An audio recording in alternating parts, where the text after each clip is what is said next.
Pertama saya terima kasih diundang di ELC dan salam perubahan.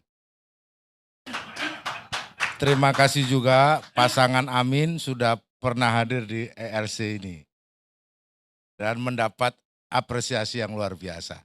Saya kembali kepada pertanyaan, sesungguhnya ini adalah prediksi pribadi saya karena dari awal PKB akan senang kalau ada 3 poros atau lebih dari 2 poros. Nah, faktanya hari ini setelah Amin dideklarasikan 2 September lalu, perbincangan di publik dan di media itu memang hanya ada 2 poros. Poros perubahan dan poros non perubahan. Lihat saja di publik hari ini. Nah, oleh sebab itu pasangan Amin ini sedang menunggu sesungguhnya poros yang mana yang akan mendeklarasikan. Cuman kita hitung-hitung waktu dan hari yang semakin dekat, ini belum ada gelagat.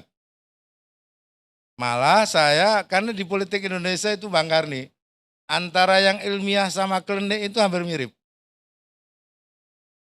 Ada klinik-kliniknya. Jadi lembaga survei itu juga punya cara untuk menggiring opini, namun saya mendapatkan informasi, ini informasi mungkin ilmiah atau tidak, nanti bisa dijelaskan, tapi yang jelas, pertama 2 poros itu diperbolehkan dalam konstitusi. Yang kedua, anggaran juga belum ada 2 putaran. Baru 1 putaran. Baru 1 putaran. Itu semakin menunjuk ke arah sana. Yang ketiga memang dinamikanya belum ada yang final di antara kecuali poros Amin, poros perubahan. Jadi poros yang lain masih semifinal ya? Wah, gonta-ganti nama. Masih gonta-ganti nama. Gonta-ganti prediksi. Jadi Nah, yang lolos jadi nanti... informasi yang masuk kepada kami, Bang Karni, ada yang menyampaikan, ini informasi ya mungkin bisa dibilang ilmiah atau tidak ilmiah, bahwa 2024 ini dia sampaikan, ini akan ada adu banteng. Hanya ada 2 poros, head to head. Begitu. Saya bilang apa alasannya? Lihat saja nanti. Ini kan bukan hasil penelitian ilmiah memang. Cuman dia bilang sebenarnya Ganjar Pranowo dan Ganjar Prabowo itu cuma beda N sama B, dia bilang. Jadi Ganjar Pranowo. Nah, kalau N-nya dirubah itu jadi Ganjar Prabowo. Kata dia gitu. Nah, namun kami tetap akan menunggu dan poros perubahan ini siap dengan apakah 2 koalisi, 2 poros atau 3 poros. Kami sudah menyiapkan semua caranya, polanya. Strateginya lah ya. Sudah. Nah, kita lebih aman. Yang lain sudah membentuk tim sukses memang, tapi belum ada pasangannya. Nah, oleh sebab itu, mepetnya waktu ini secara pribadi saya, mepetnya waktu dan waktu yang sedang berjalan, dan kemudian secara tiba-tiba juga DPR yang semula pendaftaran itu tanggal 16 dimundurkan lagi tanggal 19. Mestinya kalau siap majukan ke tanggal 10. Karena alternatifnya ada 2, maju ke tanggal 10 atau mundur ke tanggal 19 Oktober. Itu Pak Karni. Jadi ya kita tenang-tenang saja sebab layar sudah kita pancangkan, narasi kita sudah buat, pasangan sudah jelas, nama koalisi perubahan, semua sudah berjalan ke lapangan. Oleh sebab itu kami menunggu saja. Namun prediksi yang saya sampaikan tadi mungkin saja tidak ilmiah. Apa itu klinik? Ya, klinik itu semacam prediksi berdasarkan hitung-hitungan perdukungan Pak Karni. Di Indonesia ini politik pasti ada kliniknya. Nah, pasangan Amin ini terus terang sebenarnya ini memecah kebekuan yang ada.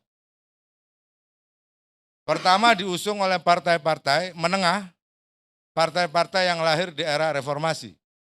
Yang kedua, pasangan yang diusung adalah dua-duanya dari hasil dari pergolakan pemikiran aktivisme.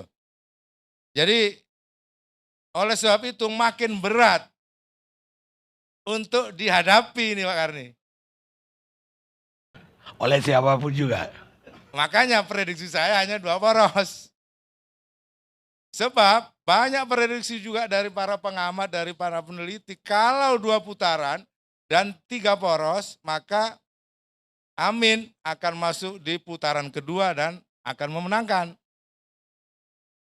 Nah ini Pak Karni, jadi kenapa saya sampaikan ini dengan penuh keyakinan? Karena memang fakta hari ini memang hanya ada poros perubahan dan presidennya dan wapresnya sudah jelas Pak Anies Baswedan dan Gus Muhaimin. Jadi itu sudah clear, semua publik sudah tahu. Tinggal tunggu yang lain mengkalkulasi A sama B, B sama C. Jadi kayak tukar tambah begitulah kira-kira. Dan memang menurut hasil survei tidak ada yang dominan di antara 3 nama yang baca pres yang ada. Makin menyulitkan lagi karena nggak ada yang dominan. Makanya bagi poros Amin, apapun kata pengamat, apapun kata peneliti, bagi kami Amin sudah ideal. Sudah pasangan yang ideal. Oke, kalau itu benar, poros mana yang tidak akan jadi? Ada dua poros lagi. Poros Prabowo, Pranowo, walaupun berubah B dan N. Yang Porosnya mana? namanya pra-pra kalau gitu. Saya tidak akan memprediksi itu Pak Karni, mana yang nggak jadi atau yang jadi, karena kita tidak ada dalam konteks mengamati itu. Biarlah semua proses yang dilakukan oleh koalisi-koalisi yang ada, saya sendiri mendoakan supaya lancar. Sebab bagi PKB akan lebih senang kalau ada 3 poros. Jadi gitu Pak Karni. Jadi posisi 2 poros itu prediksi saya aja. Bukan dirapatkan di PKB sana. Ya namanya mengantisipasi tadi, saya sampaikan mau 2 poros, mau 3 poros, semua sudah dirapatkan dan dikalkulasi. Ya, yang bicara. Kalau 2 poros akan terjadi A sama B. Kalau 3 poros A, B, A, B. Tokoh-tokohnya itu-itu saja. Tidak akan keluar dari nama-nama yang ada yang beredar. Sehingga kami bisa mengukur tingkat elektoral, baik track record dari pasangan yang nanti akan dihasilkan oleh koalisi yang ada. Jadi kalau Pak Karni bertanya kepada saya, mana yang akan gagal, ya jangan ke saya dong. Ya mana tahu, itu dukunnya juga. Nggak boleh dong, tahu. itu menyalahi etika kita.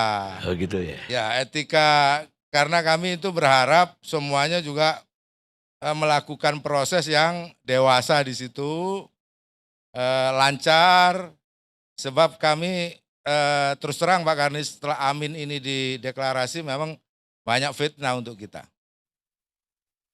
Ya kalau fitnah kan setiap pemilu. Ya pasti, makanya kita juga sudah hitung fitnah-fitnah itu. Ya Prabowo, oleh sebab itu, Prabowo aja kemarin kena fitnah. Gampar orang dibilang. Wamen lagi ya digampar. Ya makanya jangan terjadi fitnah-fitnah lah.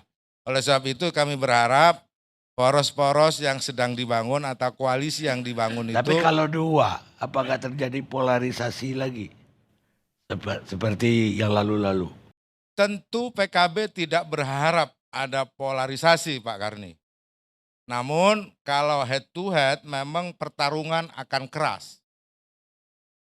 Dan tentu kami tidak bisa mengendalikan apa yang menjadi wacana publik. Namun terus terang PKB akan berharap tidak ada penggunaan politik identitas, menggunakan kecurangan di situ, intimidasi, diskriminasi, semua berjalan secara baik. Jadi 2 poros pun itu juga bagian dari demokrasi. Jangan kemudian ditolak. Konstitusi membolehkan. Oke, kalau dia bersatu antara poros Ganjar dan poros Prabowo. Nah menarik ini pertanyaan, gimana tuh? Ya sangat kuat dong. Masanya semakin banyak. Bisa kalah poros Amin. Kalau hitung-hitungan kalkulasi dari perolehan suara mungkin iya. Tetapi gemuk itu juga punya masalah. Terlalu gemuk itu ada masalah. Kolesterolnya banyak, mengendalikan metabolismenya menjadi sulit. Kita yang ringan-ringan saja, 3 ini sudah ringan, bagi kami sudah lincah. Sudah memenuhi semua unsur yang ada di situ, menyatukan poros kanan, poros kiri, menyatukan sudah di situ. Ada agama, ada nasionalis di situ. Jadi bagi kami, kalau Pak Karni menghitung bahwa kalau ini campur jadi satu itu, menjadi memang dahsyat secara hitung-hitungan 60% lebih, tapi bukan berarti akan menang.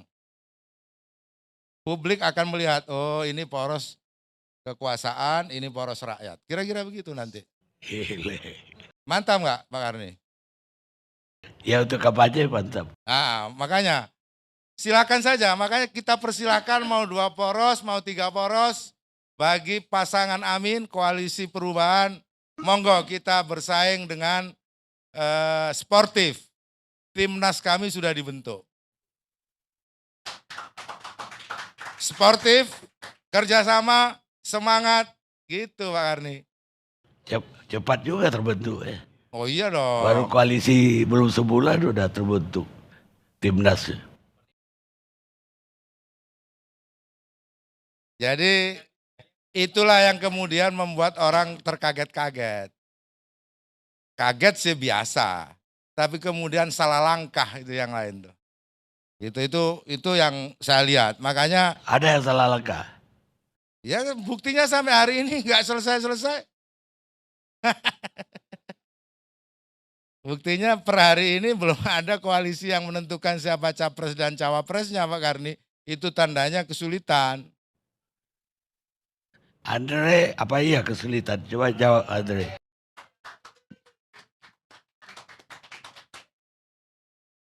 Bismillahirrahmanirrahim. Assalamualaikum warahmatullahi wabarakatuh. Apa Bang? Jadi menarik mendengarkan Gus Jazil deh. Kayak nonton stand up komedi tadi. Jadi Dia nggak pelawak lagi. Ya kita lihat saja, orang bingung biasanya sering salah untuk menakar orang. Jadi gini, Pak Karni, Om Karni. Jadi menurut saya 3 poros ini insya Allah akan running ke pemilu 14 Februari 2024. Mas Anies, Mas Ganjar, dan Pak Prabowo insya Allah bertiga akan maju. Nah kalau ingin, saya tidak ingin mengomentari pasangannya Pak Mas Anies dan Gus Muhaimin ya. Kan yang dikomentari adalah saya sama Bang Deddy ini bersatu, gitu ya Bang? Bagaimana? Didoakan bersatu.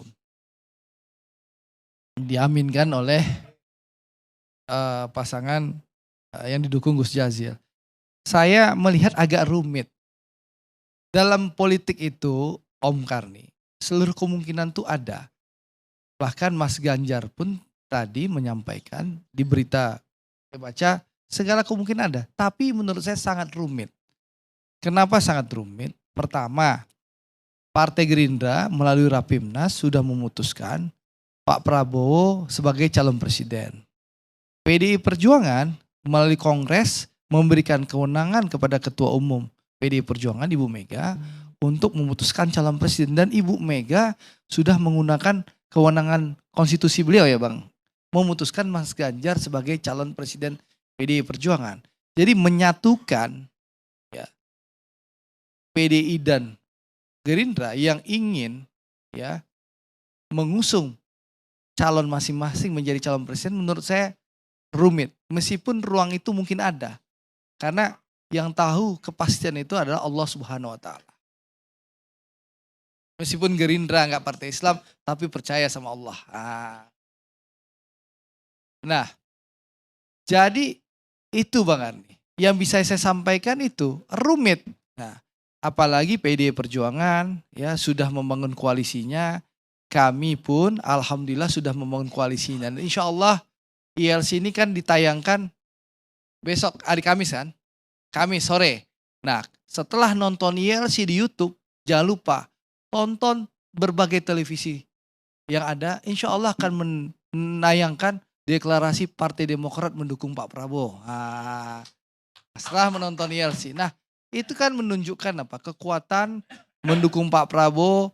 Selain Gerindra ada Partai Golkar, ada Partai Amanat Nasional, lalu juga ada insya Allah Demokrat, lalu ada PBB, ada Partai Gelora, ada Partai Geruda, dan insya Allah juga akan bertambah dengan PSI gitu loh. Kan menunjukkan kekuatan yang begitu besar, begitu percaya teman-teman partai politik ini yang merupakan representatif rakyat Indonesia untuk memberikan dukungan kepada Pak Prabowo. Jadi menurut saya ide ya akan ada 2 poros itu agak rumit dan sulit dilaksanakan. Tapi kalau soal gagasan memang ada 2. Mas Ganjar dan Pak Prabowo adalah poros keberlanjutan. Dan Mas Anies adalah antitesanya Pak Jokowi. Itu perbedaan kita. Ya, kalau kami akan melanjutkan keberhasilan kepemimpinan Pak Jokowi. Kalau Mas Anies memilih bersama Gus Jazil antitesanya Pak Jokowi. Ini kan pilihan. Memang kalau dari poros keberlanjutan dan perubahan memang 2 poros. Tapi untuk maju dalam kontestasi agak sulit 3 menjadi 2. Tapi insya Allah saya yakin prediksi Gus Jazil itu benar. Di putaran kedua kemungkinan besar Mas Ganjar dan Pak Prabowo yang akan maju di putaran kedua. Jadi tetap 2 poros itu loh. Itu hasil analisis berbagai lembaga survei yang ilmiah, yang bisa dipertanggungjawabkan secara metodologi. Gitu. Gak pakai dukun ya? Ya, kita pakai dukun statistik. Ya, jadi lebih rasional sedikit Om Karni. Jadi itu yang mungkin saya bisa kasih awalan. Tapi kalau nanti Pak Prabowo bergabung Mas Ganjar, wallahu a'lam bishawab. Saya tidak bisa mengiyakan, tidak bisa mentidakkan. Tapi saya ingin tegaskan. Partai Gerindra calon presidennya Pak Prabowo. Apa mungkin Mas Ganjar mau jadi calon wakil presidennya Pak Prabowo? Kalau itu mungkin bisa. Tapi kan Bang Deddy saya ini kan nanti akan menyampaikan nggak mungkin Mas Ganjar akan jadi calon wakil presiden karena Mas Ganjar itu diusung oleh PDI jadi calon presiden gitu ya Bang. Jadi agak rumit teorinya Gus Jazil ini dilaksanakan. Ya bukan aja itu, PDIP itu partai yang pemenang pemilu yang lalu. Punya golden ticket. Golden ticket. Ya, gak mungkin dia jadi wakil. Ya. Jadi kalau itu gabung, ya. Mas Prabowo yang jadi wakil. Nah di kami pun gak mungkin Om Karni. Kami gak mungkin juga karena kami ingin mengusung Pak Prabowo menjadi calon presidennya jadi agak mustahil kalau keinginan Gus Jazil itu terwujud. Makanya mohon maaf tadi saya bilang itu stand up comedy gitu. Terima kasih Om Karni. Mohon maaf Gus. Nah. Ya tapi kan ada tadi pengantar saya bahwa Pak Jokowi pun kabarnya yang disampaikan Pak SBY ke internal dia lebih suka kalau itu aja 2 kalau calon. Kita nonton ILC minggu lalu, nah di kursi Gus Jazil itu ada sahabat yang duduk minggu lalu. Namanya Kiai Haji Nusron Wahid. Nah duduk di kursi Gus Jazil di ILC minggu lalu. Gus Nusron, ya temannya Maman ini di Golkar itu menyampaikan itu hanya mungkin terjadi ya kalau saya ceritain atau nonton ILC minggu lalu aja bagusan. Itu ada di episode minggu lalu. Ya bilang aja. Nah, jadi intinya itu mungkin terjadi kalau Pak Prabowo, Bu Mega, ini analisis Nusron ya. Pak Prabowo, Bu Mega dan Pak Jokowi duduk bersama sarapan pagi. Ya, Oh di kursi gampang itu. Nah, itu kata Nusron. Tapi menurut saya sekali lagi sebagai kader Gerindra saya menyampaikan ini rumit. Karena PDI Perjuangan ingin Mas Ganjar jadi calon presiden, Gerindra ingin Pak Prabowo jadi calon presiden. Jadi agak rumit kalau itu terjadi. Tapi kalau soal poros, keberlanjutan dan antitesa Pak Jokowi itu benar. Kami ingin keberlanjutan Pak Jokowi. Mas Ganjar juga. Nah, Amin ini memang pasangan antitesanya Pak Jokowi. Terima kasih Pak Kani. Wassalamualaikum warahmatullahi wabarakatuh. Sekarang saya minta